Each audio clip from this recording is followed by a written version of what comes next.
Jake stayed out too late with 311 last night at Morton Amphitheater. So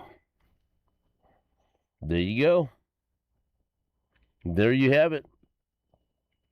I was out last night, not that late, but out at Kauffman Stadium watching the Royals beat the Twins 8-2. And fun night out at the ballpark. Although, hey, I'm not going to complain because it was still really good. But we were told, at least the media release and the information that everyone was given, we were told to be in our seats by 6:15 for the tribute to Salvi. And so I went to the game with my son, Richie, and I went and picked him up at his house in Independence. I told him, hey, I got to pick you up by this time. Probably deal with a little bit of traffic, but I want to be in there. I want to be in our seats before 6:15 because I want to see the tribute to Salvi. And so 6:15 came and went, and there was no tribute. I was like, what the hell's going on here? And I don't think it happened until, because then I texted somebody with the Royals and said, hey, what happened to the tribute with Salvi? And they said, hold on. It's going to happen. That was at 6:30. And so I think it ended up maybe about 6:35, 6:40. And maybe they were waiting for more people to get in there. It was a pretty good crowd last night. And the first 13,000 people got commemorative Salvador Perez home run posters. I got one. And so I was waiting because I wanted to be there for the Salvi tribute. And so finally they did a tribute, and they had the logo painted on the field, the 318 logo with a Salvi silhouette, and then they put up a flag out in right field, the 318, and so they had Salvi and his family there behind home plate facing the crowd, and they showed a great hype video of Salvi and his career and his home runs. And then, so did you know about all this? Or you just keeping tight-lipped? Or you under... I didn't know what was going on last night out there. I just knew they were doing something. Did you go? No. Okay. And so I was wondering how I had a gut feeling, but you never know. And then they said, now to say a few words, the former Royals all-time home run leader, Hall of Famer George Brett. And George comes out of the dugout with the microphone. And so Salvi didn't talk, but George did. He gave a really nice speech. It was good. And I thought that was a nice touch. Because it's, I was talking about that with Richie on the way out there. And I said, this is a special deal because, George was my guy growing up.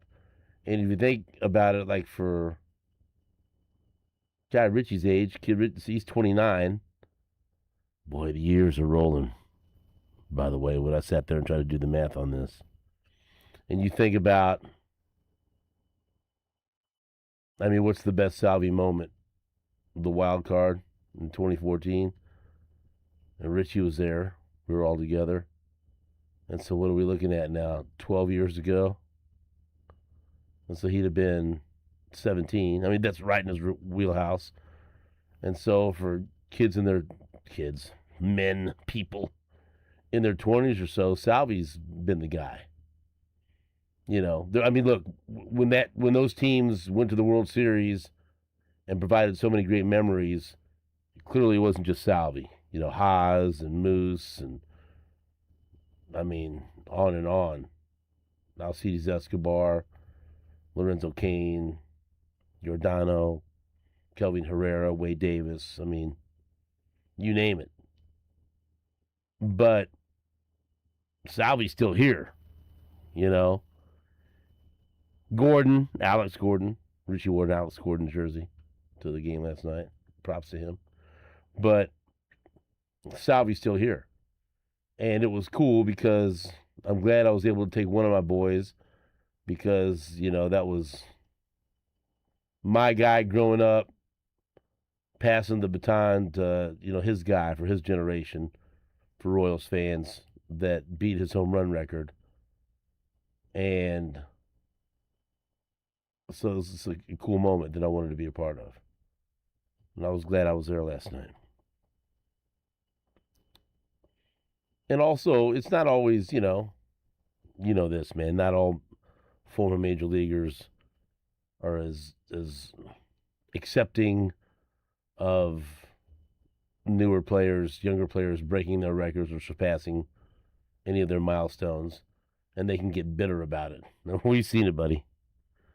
And it was great to see George out there with some really awesome words about Salvi, and even telling him in 5 years he'll be welcoming him to Cooperstown. And Salvi's, I don't know what Salvi. Whenever Salvi's thinking, wait a minute, George, I'm not retiring this year. It's gonna be more than 5 years, but maybe he is. I don't know.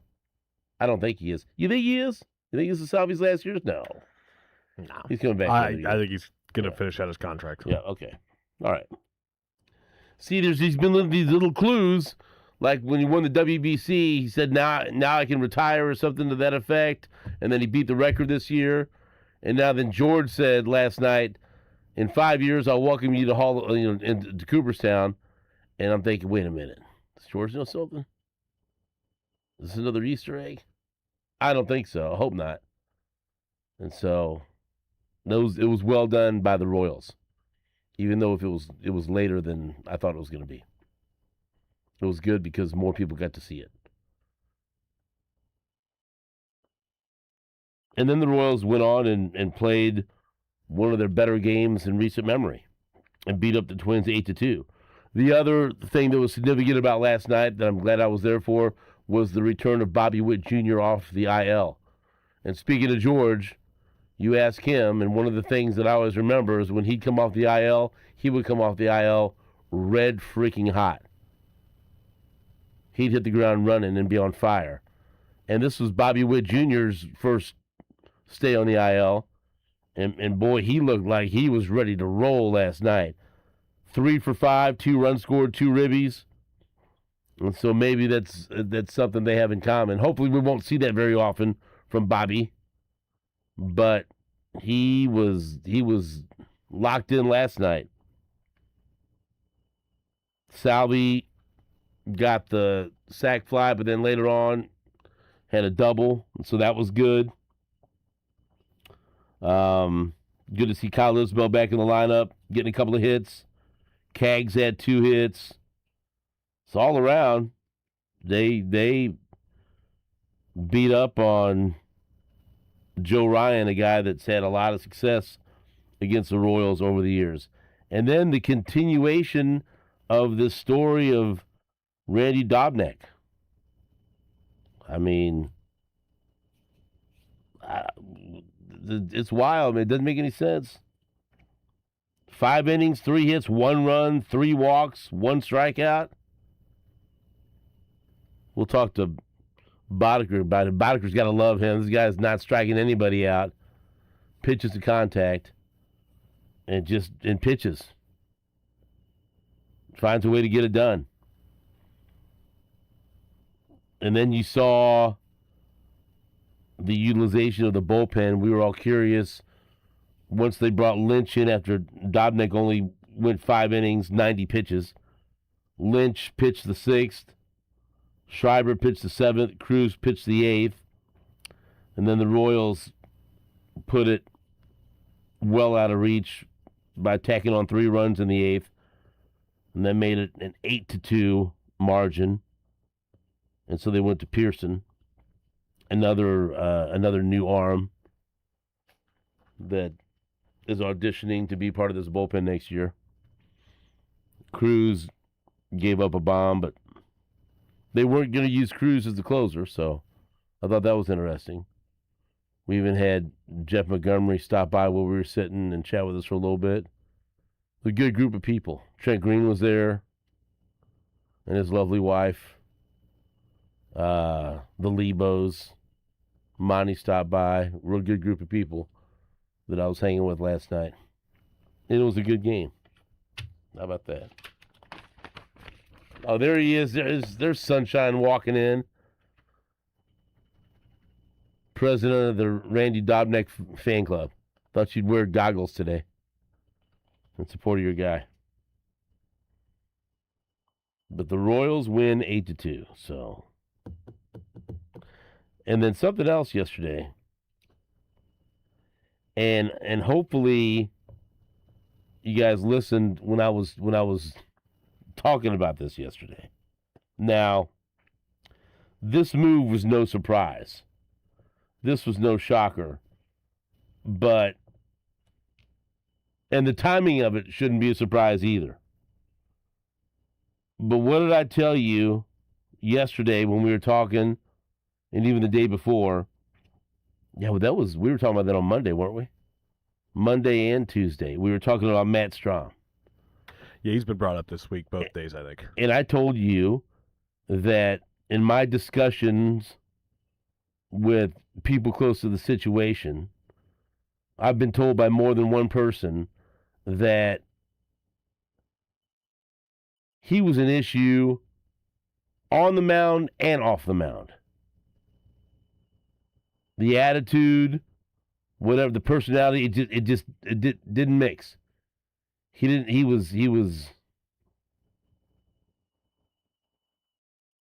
well, I don't want to, I'm not name calling. I almost said he was not an easy guy to get along with. He was outspoken and just he wasn't making a lot of friends in that clubhouse or in the front office. And I could probably say the same thing about Bailey Falter. If you remember when Bailey Falter decided to tell all of us that he didn't know what his role was, and, you know, when you can't get anybody out, you should just not say anything and be glad you're in the majors. And if you remember, he got sent down after that, and we didn't see any more of him until somehow they got him included in the trade to the Braves. But Matt Strom was that was a disaster of a trade. And they have to own that, because they traded Jonathan Bolin for him, and Bolin has been an effective reliever for the Phillies this year. And honestly, the other guy they traded, like Lane Thomas, we know what that was. They brought him in, 1-year deal. Either he helps you win or you flip him. And that's what they did. But the guy they included in that deal, Bailey Falter, he was traded, right? He was acquired, and one of the guys they gave up for Falter, Evan Sisk, he's turned in to a solid reliever for Pittsburgh. And so that was a bad trade too. If we sit here and highlight what the good trades are, we got to remind you what the bad trades are, and those were two bad trades, because Bailey Falter was bad for this team, Matt Strom was bad for this team, and this team would be better with Evan Sisk and Jonathan Bolin in the bullpen. They would probably, if possible, do a couple of cartwheels to get Sisk and Bolin back in this bullpen. But let me tell you again, based on conversations I had, and I don't think it's the biggest secret for people that are around the team, there were no tears when Matt Strom was DFA'd yesterday. And you're wondering what took so long? Well, I'll quote my buddy Mike Boerigter. When a guy is struggling or a guy is playing over his head, or Mike always says, look at the back of the baseball card. And the back of the baseball card suggests that Matt Strom has been a good reliever for a long time. So the Royals were hoping for two things, and this is what they had to do because it's good business. They had to deal with him on and off the mound. And look, he wasn't not out there committing crimes or doing bad things to people. He was just, do you have anyone at work that you don't want to deal with because maybe they're an a-hole? Do you have anyone at work that makes things difficult that maybe you feel like, you know what, I don't think he's on the same page as everybody else. I don't think, we're not all rowing in the same direction. Okay? That's all I'm saying. And so it's addition by subtraction. And he was terrible this year. He gave up home runs at an alarming rate. But if you look at the back of the baseball card, he's been a good reliever for a long time, and that's why the Royals traded for him. They needed a lefty after they traded Angel Zerpa, and okay, come on, Strom. And he started with this organization. He's been effective. He was a veteran. They thought they needed him in the bullpen. Yeah, they did. They needed the Matt Strom from previous years. He'd have been great. Maybe not in the clubhouse, but I digress. And so what they had to do is they had to wait it out to see, number one, if he'd turn it around. Because the odds suggest he would turn it around and start pitching effectively. And then if he starts pitching effectively, he does one of two things. He either helps you win some baseball games or he builds some trade value. And there are teams out there that will take a chance. If Matt Strom would have given the Royals 2 or 3 weeks of good baseball, the Dodgers don't care. The Dodgers just traded for Chris Bubich. When's the last time he's picked up a baseball? I mean, what do they care for? They're willing to take a chance. There's a team out there. If Strom would have pitched well for a couple of weeks, there's a chance. There's a team. Okay, all right, he's fixed it. We need a lefty. We'll give you we'll give you something. A lottery ticket like the Dodgers gave. We'll give you a 6'7" power reliever that strikes a lot of people out and then walks everybody. Figure him out. We'll never have him in our bullpen, but he could be fun if you could fix him. But guess what? Strom never, ever, ever pitched well enough to be considered a trade chip. And so you think it's a coincidence that the day after the trade deadline and DFA'd. And bye-bye. You're gone. But we had talked about that the last couple of days. Like, I've had plenty of people tell me Strom wasn't just a problem on the mound, off the mound too. So there you go. And he was DFA'd yesterday. And look, they got to own that one. They gave up what looks like a good pitcher for him. They traded for him, and he was an absolute disaster. So the roster move was reinstate Bobby Witt Jr. from the injured list and recall Jose Cuas from AAA, and they DFA'd Matt Strom and Andrew Velasquez. So there you go. No more free home runs for the opposition. What was it up? What were they up to the point where he had given up? Was it 9 home runs in his last 19 innings? I mean, it's unbelievable. He was god awful. So there. Congrats to Salvi. It was fun to watch the tribute. Glad the Royals did that. Did it on Dollar Dog Night. Had some more people in there. George came out, gave a nice speech in honor of Salvi, and the Royals won 8-2. So all around, good night at the ballpark. All right? We'll take a break. We'll have Mike Boerigter in here after this on Sports Radio 810 WHP.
Welcome back to New Day with SSJ on Sports Radio 810 WHB. Thank you so much for joining us. We appreciate it. We now welcome Mike Boerigter in studio. Mike, good morning. How are you? I am great, Steve. And it's weird to look back there and see Dee's beautiful face behind the mic back there, you know. Beard's not quite as good as Jake's, but other than that... hey, I'm okay with that. Yeah. I just assumed that Jake was gone comparing beards with Dobnik, you know. See who... How about that guy? he just pitches. That's all he does. Is that sustainable? No. Probably not. I mean, because you have to be... Now, why do you say that? Because your command has to be so good anymore. I mean, he could be. I mean, possibly, but... well, how's he doing this? Mirrors. Just like a magician. He's hitting spots. He's changing speeds. He throws on his sinker and his four-seamer. He's changing speeds on that. That's the kind of old-school type stuff. And... as long as he can continue his command, yeah, he could do it. But if command's not there, it could get really ugly fast. So, but it's fun to watch. I like that's kind of how we used to pitch. So you don't think he's a reasonable candidate for the rotation next year? Fifth starter, yeah, possibly. Great. You know, because there's spots available. Yeah, well, yeah, you think. Great story, though, isn't it? Yes. It's a great story. I root for the kid. I mean, especially with those goggles and, I mean, that beard. He's got beyond a dad bod working, and it's kind of nice. It's fun. And he's been successful. He's been one of our best starters. That's what I mean. Yeah. He's, you know... I mean, it's a small sample size, but still, they've been searching high and low. Anybody? They have claiming players, trading for guys who are DFA'd, making deals. Yeah. They're picking up everybody, trying to find somebody. That's true. And he stepped in, he got the opportunity, and he's been doing the job. It was funny, and I was listening to the Minnesota broadcast last night because I like to hear what the other clubs are saying, you know, the other announcers, and they really weren't paying much attention to Dobnik. Oh, we can't believe, you know, other than you know, he's just hitting his spots. He's just pitching. That's all he kept saying. He's just pitching. But they're really worried about Cameron. He goes, they go, I don't know how we're going to figure that kid out. I mean, we got to figure some way to get to that kid. I mean, he just shoved the other day, and yeah, but then and for a while he wasn't. No, but he's calling his own game now, right? Yes, that's what I heard. Yeah, that helps. That really helps. Why? Because there's times you're standing out there and you're going, no, they're calling a pitch, and you're going, that's the wrong pitch. No, you know, you can tell. But is that bad that he has to do that? No, it should be calling his own game. They all should be calling their own game. I don't like somebody from upstairs telling you what to throw. What about when you were throwing? Did the catcher call it, or were you calling it? Well, he put down his, you know, the signal. It was called a suggestion. And then that just goes into whether you trust them or not. Either I like it or I don't like it. And most of the time, your catchers are in sync. I mean, they know. They're pitchers. This is, you know, and they can tell if you've got a certain pitch, or, you know, if you're on that night or whatever. And that's why the managers will go to the catchers and go, what do you think? You know, if has he got it or he doesn't have it? Or... But for a young pitcher, sometimes maybe it's hard to do that. Well, until the thing is that these kids are all taught all the way, even in high school. They don't call their own pitches. The coaches do. And the catchers don't learn anything. The pitchers don't learn anything. I mean, if you're paying attention, a good catcher, a good pitcher will see if a guy moves up in the box or moves closer to the plate. They're trying to take a pitch away from you, and you recognize that. or you can check. You know, if a guy fouls the ball off, was he on it or wasn't he on it? And a lot of times, you know, I used to look in the dugout, and Palmer, Flanagan, McGregor, they'd let me know. You know, he's on it. No, he's not on it, because it's fouled, you know, just off, and you're going, oh, was he on that or not? But you recognize, you got a gut feeling of what the next pitch should be. The hitter will kind of tell you what he's looking for, and all of a sudden, maybe he moved up in the box, and they're calling for a curveball. Well, he's moved up in the box. He's looking for a curveball. You got to be able to shake. You got to be able to call your own game and see what's going on, and think a little bit. And I like that. For forcing a catcher and a pitcher into thinking a little bit. So you think that this is maybe Noah Cameron turning a corner, and we can I sure hope get so. back to what he was. Oh, is he dynamite first tonight? year. Yeah. And why did they take him out? Why did I release him from my fantasy baseball team? I had enough, but too quick of a hook. I'm stupid. Yeah, too quick of a hook. But you didn't know he was going to be starting to call his own game. No. I don't know why you'd bring up him coming out of the game again. He wanted to stay in the game. I thought we were past that. That just about killed me the other night. It's like, you got to be kidding me. Because it's not just with our bullpen. Yeah. Why? You got the worst bullpen in baseball. Yeah, and, I'm going, let him finish. Is that against the law now in baseball? You can't finish a game? I don't know. We have to get the bullpen in. They beg for off days and stuff so the bullpen can rest a little bit. And you have an opportunity to rest the bullpen, even though it's the worst in baseball, and you still run them out there. The only reliever that I ever feel good about is Lynch. Like last night when they brought him in, I thought, it's too early. I'd rather have him later in the game, but yeah, because it was still a game. It was 5-2 then. It was in the sixth inning. Yeah, and I thought, well, I mean, I guess any inning he can pitch is good, because I'll be nervous with Schreiber, but he's been okay. I shouldn't be so down on him. Cruz has me nervous, even though his stuff's good enough. But I'd like to see him get a crack at the closer. And when I saw Monty. And I even said, who should close tonight? And he said, me. Yeah, better chance. I said, I probably have more faith. I go, Cruz? He goes, I'd like to see him get a run at it. But you have to be able to command your. I mean, he throws 100. Let's try to command some pitches. Just don't throw it down the middle. Guys will hit 100 down the middle. We saw hanging breaking balls. Everybody hits those, and you see a lot of them during the games. A lot of fastballs right down the chute.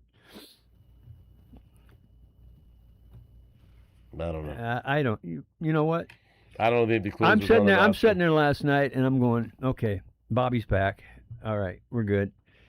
And the first time up, he gets the hit, but the second time up, and I said, okay, this is the indication if he's actually back.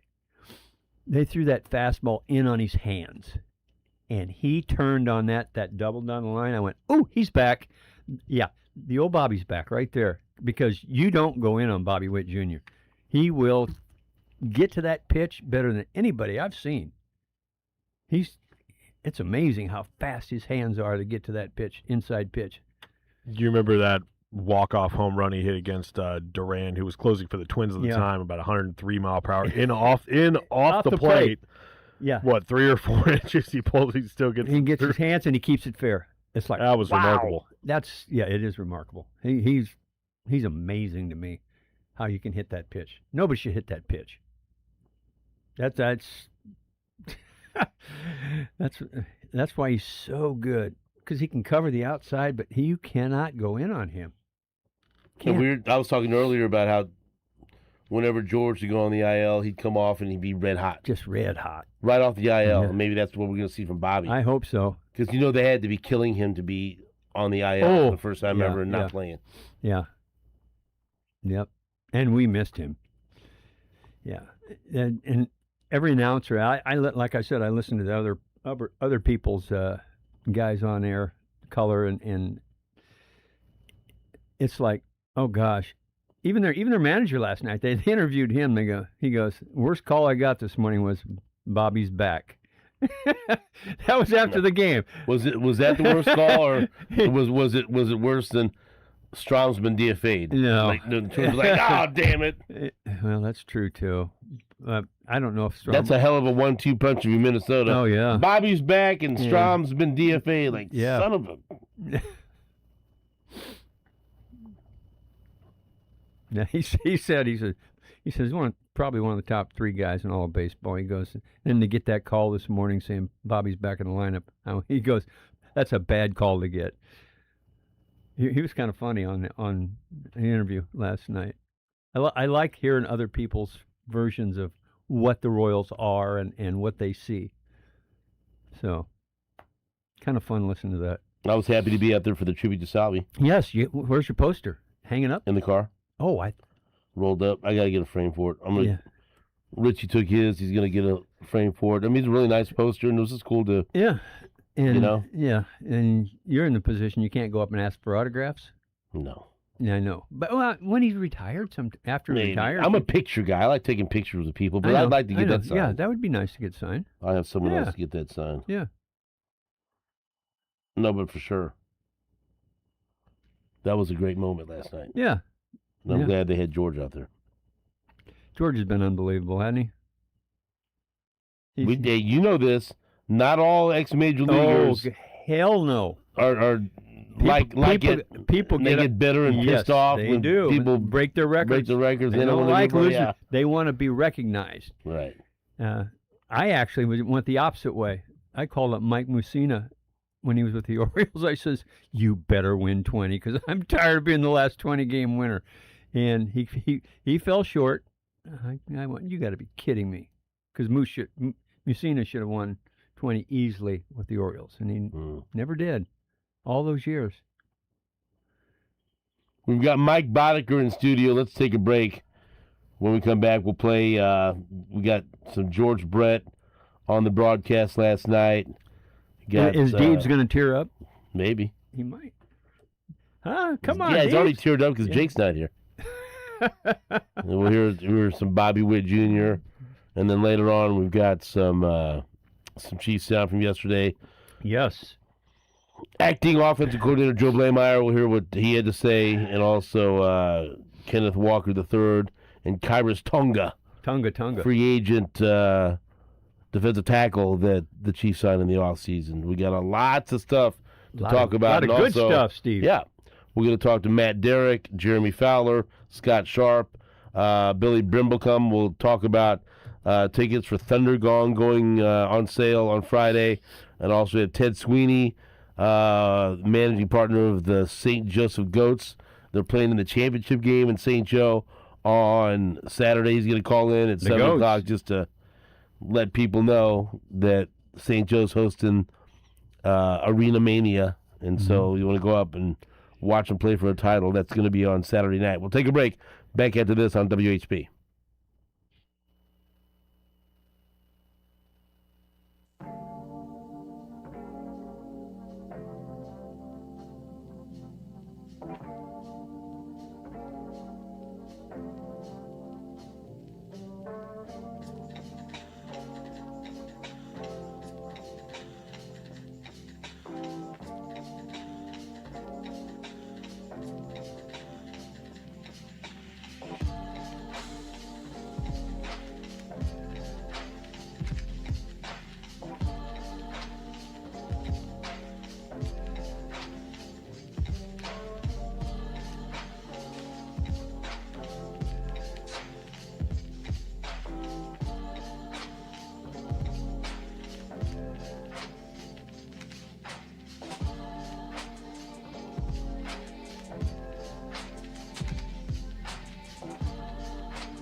All right, let's hear, since he returned last night and had a big game, had 3 hits and helped the Royals win.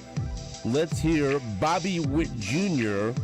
after his first game off the injured list. Here is Bobby Witt Jr. last night. Bobby, overall, what was it like just to feel the energy in the crowd tonight, all in support of Salvi, and just watching that ceremony for victory? Yeah, like I've always said, you guys in here have always had the best fans in the league. Community's amazing, and just coming out here for Salvi and just showing the love that, because what he's done for this city is amazing. So it's always great getting to celebrate Salvi, anything, no matter what. And then coming out with a win on top, that's what he loves the most. So it was great. Do you feel the crowd behind him, behind you guys tonight? It was pretty big number. Yeah, for sure. I think it's just whenever everyone's rooting for Sal's going, and it gets everyone else going for sure. But we know you love to play the game, so how much were you itching to get back out there after 11 games away? Yeah, even after the first game wasn't feeling great, I was always wanting to get back there. But yeah, just trying to make sure I'm ready to go out there and play. And yeah, definitely chomped at the bit, putting together good work to training staff here, and we're able to get back here today. What have you made of what Randy Dobnak has been able to do for this group since joining this team? Yeah, he's just a competitor. He's going up there, throwing his stuff out there, and then just getting through the innings, doing everything he can just to get us to the bullpen. And we got a lead with him on the mound. It's always great because guys are going to put the ball in play. They're going to hit into outs, and so you just got to be ready. And so it's always fun playing defense behind him. What was that routine like to not fall out of it while you're waiting to get off the IL? Yeah, just making sure that I'm doing more than I should be doing, just to make sure that I'm ready for when I come back, and just making it harder here on myself, just so I know how I use my body that I'm going to be all right when I'm out there on the field. Were you ever worried about timing or anything like that? 11 games is small, but it's also not insignificant. Yeah, I knew I had at least 10 days off, or 10 days I couldn't play, and so I was just trying to, how soon can I get back after my time was able to get back. Thanks, Bobby. That was Bobby Witt Jr. after the game, Mike. He didn't say a whole lot generally when he gets on and does interviews. It's pretty scripted. Right. Yeah, that's just the way he is. We'll hear Salvi. Oh, I always love to hear Salvi. Yeah. Let's listen to Salvador Perez. He ended up getting a double, also had a ribby on the night that he was honored by the Royals for breaking George Brett's all-time home run record. Salvi. How was that pregame ceremony? Amazing. I was awesome. Got the opportunity to see my mom, my wife, my kid.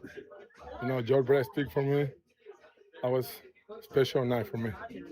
What about the flag and everything at the end, the big logo at the line? Yeah, the logo, the flag, give me a little bit chills, in my body when I see that flag going up.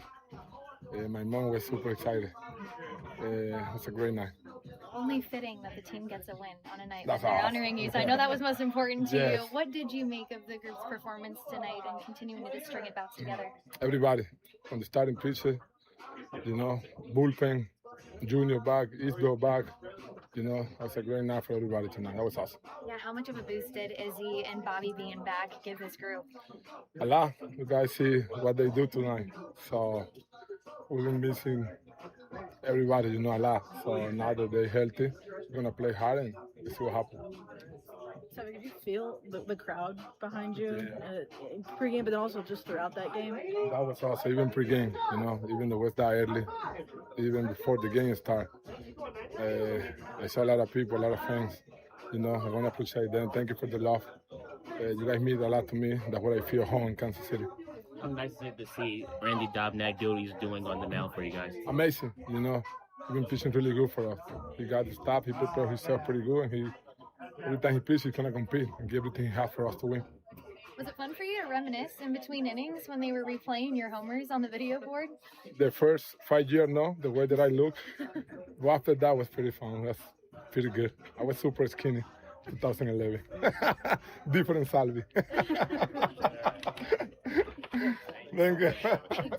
That was Salvi talking about how skinny he looked. Super skinny. With some of those highlights last night from early in his career. I feel you, Selby. Yeah.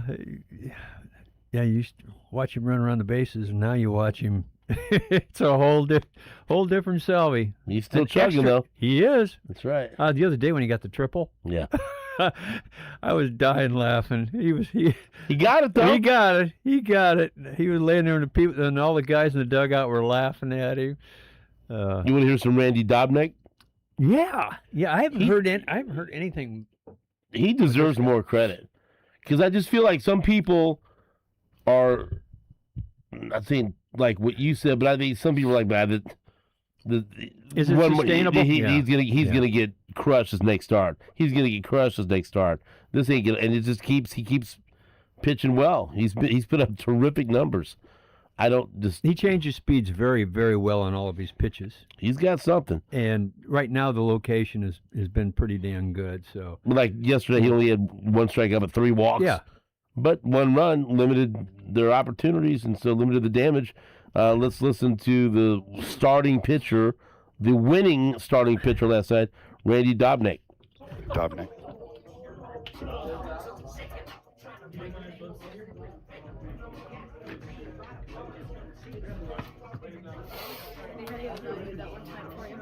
I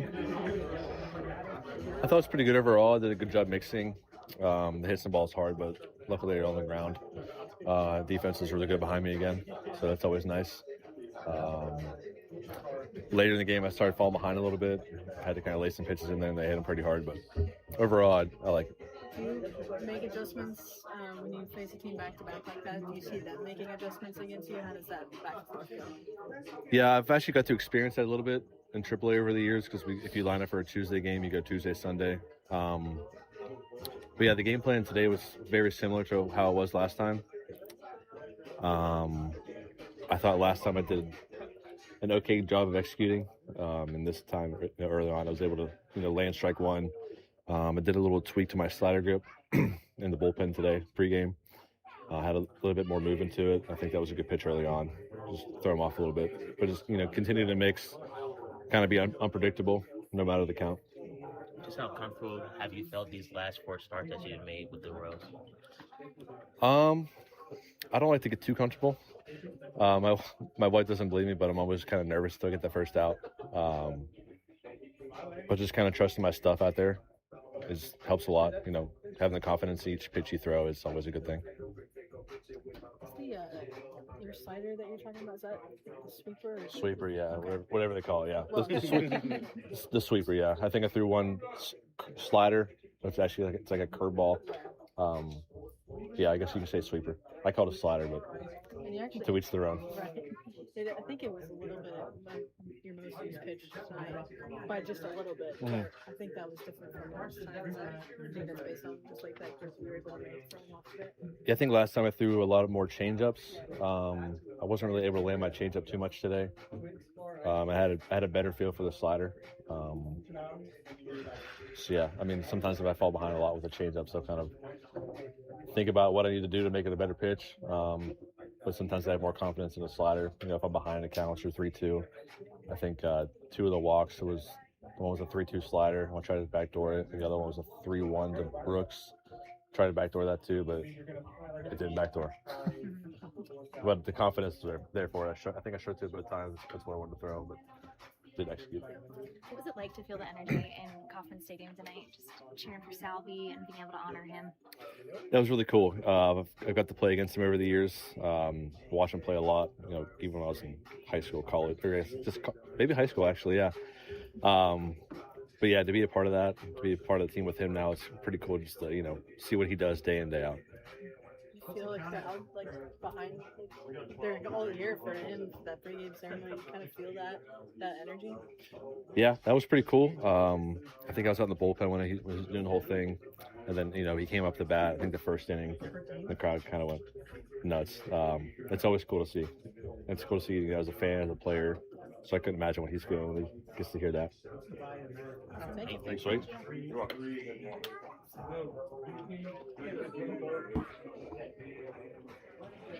You know what the Royals gave up for him? Cash. I mean, he's had a hell of a journey. Yeah, he has. But looking back, I he was, like how he was thinking, though. Hey, sometimes the changeup's not there. You got to rely on something else. That's thinking. Okay, you realizing that I don't have that pitch today. It might come later, but I don't have it. I got to rely on something else. That's just not throwing. That's pitching.